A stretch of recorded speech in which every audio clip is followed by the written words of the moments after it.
Hi, everyone. Welcome to Student Involvement and Activities' first virtual RSO Advisor Workshop. We are going to have a topic today called Engaging Your Student Leaders Remotely. And first, I'd like to acknowledge this is the first advisor workshop that we've done virtually. So I'm live recording this one, and we're going to have it up on our website, and we're going to send it out via email so that you all can watch it at any point when you have time and you're able to sit down and focus on your role as an RSO advisor. And we want to thank you also for sticking with your students during this difficult time and for making sure that they're staying as engaged as possible with their RSOs so that they don't lose momentum. And hopefully what we have in this webinar today can help you with some tools and some things that we're doing as staff and student involvement activities and things that you all can implement with your RSOs. So hopefully this is useful. It won't be very long, maybe 15 minutes max. And here we go. So my name is Savannah Baltera. I use she, her, hers pronouns, and I am the Director of Student Involvement Activities. And I need to give extreme credit to Marnie Dow, the Assistant Director of Student Involvement, who put together the content of this presentation, and then I volunteered to record it for us. So bear with me, and I will switch to our screen to the presentation. Okay, so here we go. And there's my email if you want to take a screenshot, and we'll have an email at the end too if you have any questions.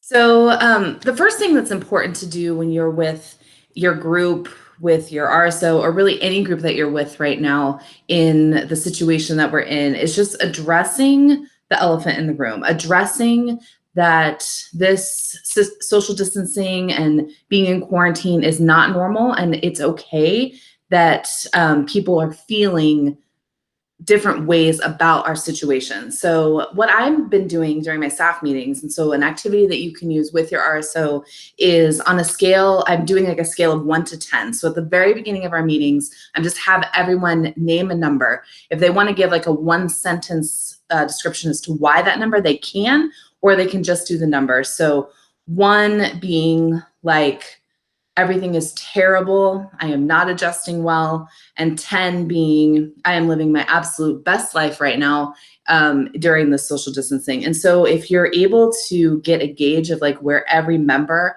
that you are leading is at, that'll help you realize in that moment, in that meeting, how you should approach things. Or maybe you had an order of your agenda, but now maybe based on where everyone's at on the number scale, you may need to adjust that order, or even take things off the agenda or add things on the agenda. So it's a really good tool to use for starting your meeting. And it's important to recognize that many of your student leaders are going to be on very different numbers on that scale. So, you are probably going to have people at the extremes, and maybe the majority are going to be in the middle. And it's okay. That's just how it is. And you as the advisor are going to need to manage all of those different numbers. The other thing that's important to remember is that the academic theories about the value of involvement still apply in this remote setting. So even though there are challenges doing co-curricular activities outside of the classroom, even though that's not easy for us and that's not our preferred method for giving out these experiences, it still matters. Students who are involved do better academically and are more likely to persist through graduation. And remote engagement in the RSOs allows us to make sure that students stay connected to UNLV. We want them to still have an affinity for UNLV. We want them to feel like they are still UNLV students and still involved, even though we aren't doing that in person. So it's important to acknowledge that the work that you're doing as an RSO advisor is still extremely important in these students' UNLV experience. That being said, we do have to adjust our expectations for how this experience is going to go. It's important to be realistic in your conversations about what can and should be accomplished during this time for their RSOs. I think one of the other most important things to do at the beginning is to have a conversation about mutual expectations and needs. So you telling the RSO the expectations that you have of them, but then letting them tell you what their expectations are of you and what their expectations are for each other.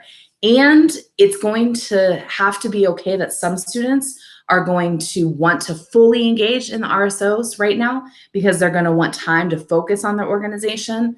But some are also not going to be able to. They're not going to have the capacity to, based on trying to do their schoolwork remotely or based on other factors external to UNLV. So you're going to have to be okay with having students on both.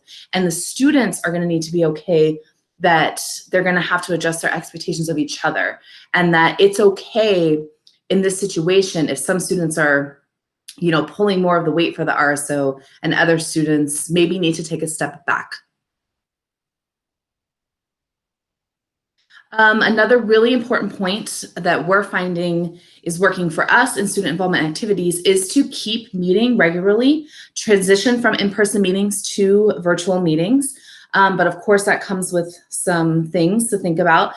Video conferencing meetings are ideal, but not all students may be comfortable, or not all students may have the Wi-Fi bandwidth to have video meetings. And so you're going to have to be flexible and willing to allow students to call in if they're not able to do video.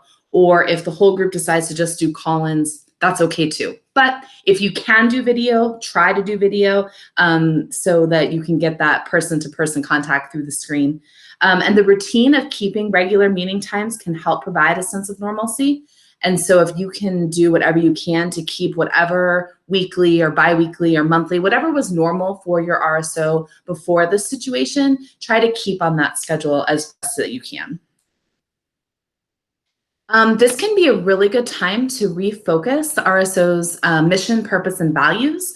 If your RSO already has an established mission, values, vision, now's the time to use these statements to guide the RSO culture and decision-making process.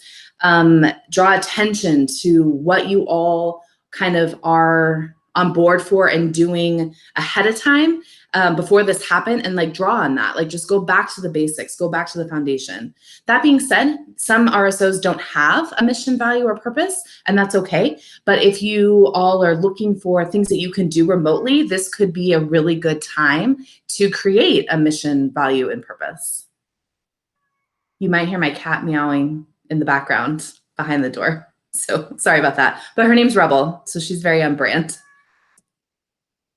The other thing that is really important for the RSO to do is to prioritize what's essential. What does your organization absolutely need to accomplish in order to maintain like a baseline level for your organization? So the list that Marnie and I came up with are doing elections for next year. It's coming up on the end of spring semester. A lot of organizations do elections in spring semester, so not forgetting about that, doing leadership elections. Maybe there's induction of new members. That also happens a lot of times in the spring semester. So making sure that you're doing induction steps. Are there professional obligations? Are you part of a national organization and there's still things that you need to be doing? Mentorship programs. Are there students who rely on your organization for mentors or internships, things like that? So at one of your first meetings that you've had or are going to have, make a list, prioritize what has to happen, and then have a list of like what you would like to happen if there's time and capacity. And then at the bottom is the things that you're probably going to have to let go of in our current situation, and that's okay. You do need to ask yourself, is your RSO affiliated with a national organization? If you are, student leaders should reach out to the national organization for guidance. That national organization may be able to provide priorities and directives. They might be able to provide a guide of what the RSO should be doing. Also, it's a great resource to crowdsource other creative ideas that maybe other chapters within your national organization are doing. So an excellent idea for either you as the advisor or student leaders to reach out if that applies to you. At the end of the day, we want advisors to be the people who are helping the students keep the RSO moving forward. We want them not to lose their momentum. We don't want to let this situation bring any organization to a screeching halt if we can avoid it.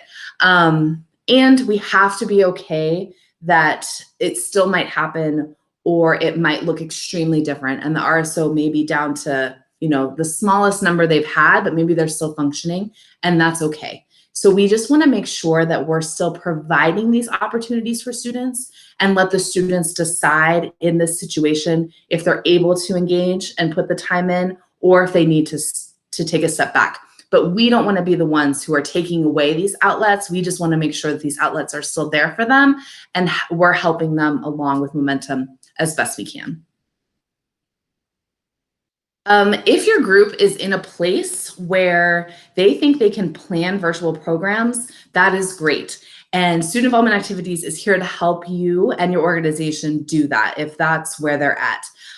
It's going to vary, obviously, for all organizations. Some organizations might be able to do a group Google Hangout video game competition, and other organization might have a major spring tradition or graduation ceremony or something that they want to do virtually that's a major event, and both are okay. So we're here to help you and your student leaders plan these virtual programs.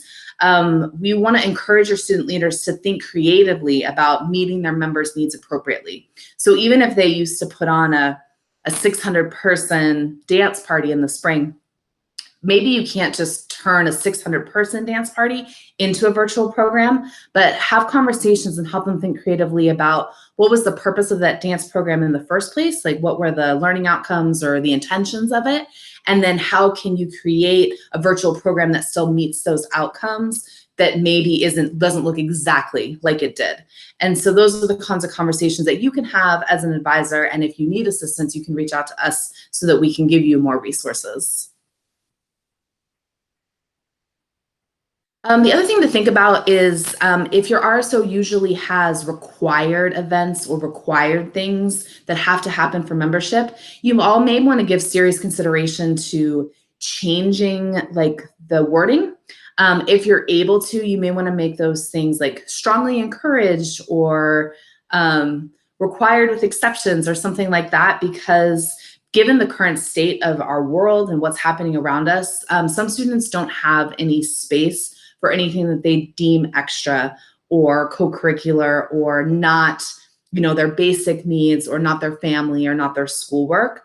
And so if you're able to, we want to encourage you as advisors to talk to student leaders about loosening some of those required events or required tasks if you're able to, so that students feel like they can still be a part of the group, even if they don't have the capacity to complete these previously required things. And I mentioned this earlier, but to remember that not all students may have access to technology or broadband internet at home. So even if they have basic internet so they can get on web campus and complete their classes, they may not have the internet capacity or ability to video chat or things like that. So to remember that as you are requiring things of your members. So this PowerPoint will be available to you in email and on the website, so you'll be able to click on these links. But we've just, in these next few slides, we've just put some suggestions or ideas that we've either done already or that we've seen on social media and on our colleagues at other campuses. So we put it all in one place for you. So if you need a starting place of things to suggest to your student leaders, this is where you can go. Group watch parties, career counseling, peer mentor check-ins. There's so many virtual museum and zoo and theme park tours. Netflix party, the Rebel Events Board did a Netflix party last week and watched Spider-Man Into the Spider-Verse. You can invite a guest speaker via any of these platforms. You can do Canva workshops, trivia parties, online gaming. There's so many options out there right now. And luckily in the age of the internet, we can just Google virtual programs and we can get so many great ideas. So like I said, we've put them in this slideshow for your all's reference. And again, you can reach out to us if you have any questions. And so if we're going to be in the situation at least through spring semester, right? So we have a lot of weeks to go. So the first few weeks I would focus on checking in with your students, just see how they're doing as people and as students. And then maybe the second week, you can talk about what spring things they want to accomplish. And then as we get towards the end of the spring semester, it might be time to think about working ahead towards the future. This could be a good time for students to spend their time focused on future programming for fall or next spring. Encourage them to get ahead on that planning. As I mentioned before, it's a great time to revisit mission and goals, or maybe it's time for them to sit down and write a constitution and bylaws or rewrite a constitution and bylaws. Like, these are great projects that we usually put off because, you know, we're together and we're having fun and we want to do like the immediate things. So we don't always have the time and space to work on future things. So if your RSO is in a place to do that, now's a great time. And this link here will give tips on how to write a constitution and bylaws if that's something that your group wants to do. Again, here's more links that will be in the presentation that you'll get via email and will be on our website. And our website is the first link on there. So that's all I have today. I wanted to keep it short and sweet so that if you're watching me from your living room, I didn't take up too much of your time. And so my email was at the beginning. Again, my name is Savannah Baltera. I'm the Director of Student Involvement Activities. Marnie Dow, D-O-W, she is the Assistant Director. And so if you have any questions, you can reach out to us individually, or you can just reach out to our involvement at unlv.edu email, and we check that, and then that can get to us or to whichever staff member makes the most sense depending on your question.